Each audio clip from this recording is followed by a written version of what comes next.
దసరా మహోత్సవాల తర్వాత మాజీ ముఖ్యమంత్రి కేసీఆర్ పొలిటికల్ గా యాక్టివ్ అవుతున్నారంటున్నారు. బీఆర్ఎస్ భారీ బహిరంగ సభకి ప్లాన్ చేస్తుందని, అందులో గులాబీ బాస్ పాల్గొంటారని పార్టీ వర్గాలు చెప్తున్నాయి. ఎన్నికల్లో ఓటమి తర్వాత ఫామ్ హౌస్ కి పరిమితమైన కేసీఆర్ లోకల్ బాడీ ఎలక్షన్స్ ని దృష్టిలో పెట్టుకుని పార్టీ శ్రేణుల్ని సంసిద్ధం చేయడానికి ప్రజాక్షేత్రంలోకి వస్తారంటున్నారు.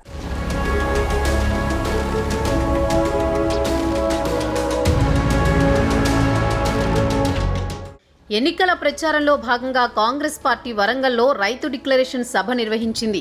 ఈ సభకు రాహుల్ గాంధీ ముఖ్య అతిథిగా హాజరయ్యారు. తెలంగాణ రాష్ట్రంలో కాంగ్రెస్ పార్టీ అధికారంలోకి రాగానే రైతు రుణమాఫీ, రైతు భరోసా లాంటివి అమలు చేస్తామన్న హామీలతో కాంగ్రెస్ నేతలు రైతు డిక్లరేషన్ ప్రకటించారు.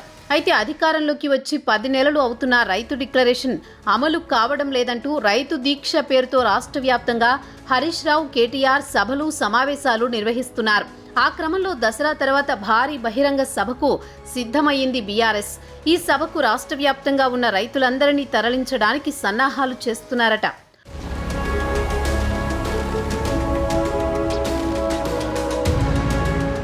కాంగ్రెస్ పార్టీ ఎక్కడైతే రైతు డిక్లరేషన్ సభ నిర్వహించిందో అక్కడే బీఆర్ఎస్ రైతు దీక్ష పేరుతో భారీ సభ నిర్వహించేందుకు సిద్ధమవుతోంది. అలా వరుసగా సభలు నిర్వహించాలని బీఆర్ఎస్ ప్లాన్ చేస్తోంది. కాంగ్రెస్ డిక్లరేషన్స్ సభలు నిర్వహించిందో అవే స్థలాల్లో గులాబీ పార్టీ నిరసన సభలు ప్లాన్ చేస్తోంది. ఈ సభలకు రాష్ట్ర వ్యాప్తంగా ఉన్న రైతుల్ని, నిరుద్యోగులను పెద్ద ఎత్తున తరలించేందుకు ప్లాన్ చేస్తోంది.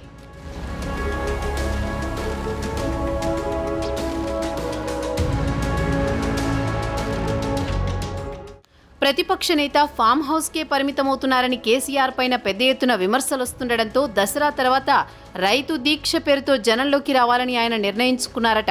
ఇక నుండి వరుసగా పార్టీ కార్యక్రమాల్లో పాల్గొనేందుకు సిద్ధమవుతున్నారంటున్నారు. పార్టీ బలోపేతంపై ప్రత్యేక దృష్టి సారిస్తారని చెప్తున్నారు.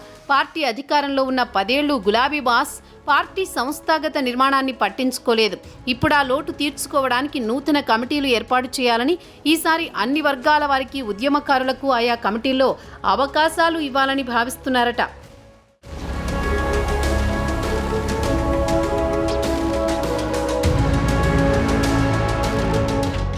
ఇంతకాలం కేసీఆర్ మౌనంపై సర్వత్రా చర్చ జరుగుతోంది. ఆయన అలా కనబడకుండా పోవడంపై విమర్శలు సైతం వస్తున్నాయి.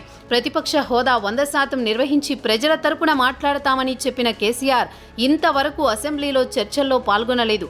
బడ్జెట్ సమావేశాల సందర్భంగా ఒకే ఒక్కసారి మొక్కుబడిగా అసెంబ్లీకి వచ్చి వెళ్లారు. తర్వాత బయట సైతం ఎక్కడా కనబడడం లేదు. దసరా తర్వాత వరంగల్లో రైతు దీక్ష పేరుతో నిర్వహిస్తున్న సభలో కేసీఆర్ ప్రత్యక్షం కాబోతున్నారంటున్నారు. ఇంత గ్యాప్ తర్వాత బయటకొస్తున్న ఆయన ఏం మాట్లాడతారన్న ఆసక్తి అందరిలో నెలకొంది.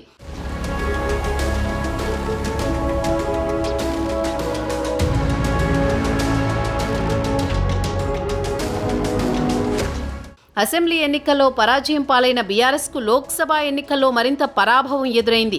ఒక్క ఎంపీ సీటు కూడా గెలుచుకోలేకపోయిన ఆ పార్టీ 8 చోట్ల ఏకంగా డిపాజిట్లే కోల్పోయింది. ఆ ప్రభావంతో ఫామ్ హౌస్కే పరిమితమైన కేసీఆర్ కనీసం స్థానిక సంస్థల ఎన్నికల్లో అయినా సత్తా చాటుకోవాలని పట్టుదలతో ఉన్నారట. అందుకే దసరా తర్వాత పార్టీ పునర్నిర్మాణంపై దృష్టి పెట్టడానికి ప్రజాక్షేత్రంలోకి వస్తారంటున్నారు.